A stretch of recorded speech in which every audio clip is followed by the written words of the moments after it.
السلام عليكم ورحمة الله وبركاته. كسو دوادا علي أكاديمي عشركم أنتو وحو كسابسن يهي verb to have تاسو هاي سرشاء وانا 10 كيلابات revision أما مراجعة waxaynu isla eegi doonaa 5 siyaabo oo loo isticmaalo kelmadda have taasoo have waxaad haysato waxaad adigu leedahay. For example, sida koobaad ee la isticmaali karo waxa weeye I have a new car. waxaan haystaa baabuur cusub taas oo possession waa milkiyad waxaad adigu iska leedahay.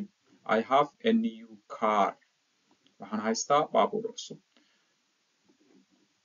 sida labaad ee loo isticmaalo kelmadda have waxa weeye I have got a headache.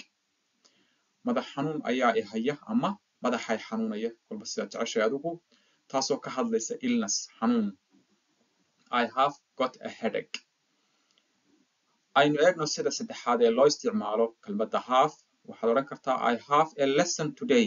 I have a lesson today taas oo ah activity waxaad samaynaysa maanta cashar baan leeyahay maanta waa waxaad samaynayso. It could be I have an exercise, I have a class, I have muxaadaro waa activity wax activity oo aad maanta aad samaynaysid. I have finished my homework. waxay ka hadlaysaa sentenceskaasi past tense ama perfect tense marka taasoo ah wax aad dhamaysay hawlaad dhamaysay. I have finished my homework. casharkaygii waan ka soo shaqeeyey ama homeworkii waan ka soo shaqeeyey.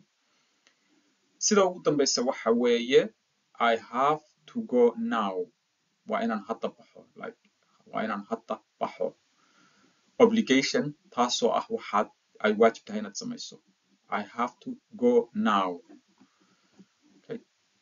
tusaale kale halkana waa another 5 sentence oo kale oo sida oo have adigoo isticmaalaya have oo lamida kuwii kale oo kale kuwii hore oo kale. I have children waa possession. I have a flu waxaan hayaa hargab ay haya oo illness weeye taasina waa xanuun ama hargab ama durays kolba sidaad jeceshay. I have a meeting today waa activity shir baan leeyahay maanta shir inaan ka qayb galo weeye maanta. I have arrived home waa I have arrived gurigii waan imi waa wax dhammaaday waa waxaa laga hadlayaa past oo perfect tense weeye because have baad isticmaalaysaa. I have to pray waa obligation waa inaan tukado I have to pray. hadda waxa lagaaga baahan yahay inaad qorto 5 sentence oo ku saabsan verb to have adigoo isticmaalaya kelmadda have. 5taas sentence-na waxay noqon karaan waa inay noqdaan possession, illness, activity, present perfect waa hawl mar hore dhamaatay adigoo isticmaalaya have. obligation waxay tahay inaad khasab inaad samayso.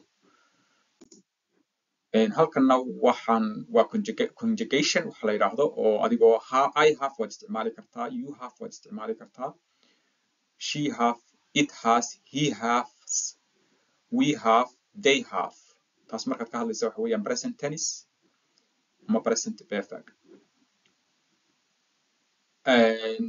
haddaad isticmaalayso past tense waxaad oran kartaa I had, you had, she had, we had and they had.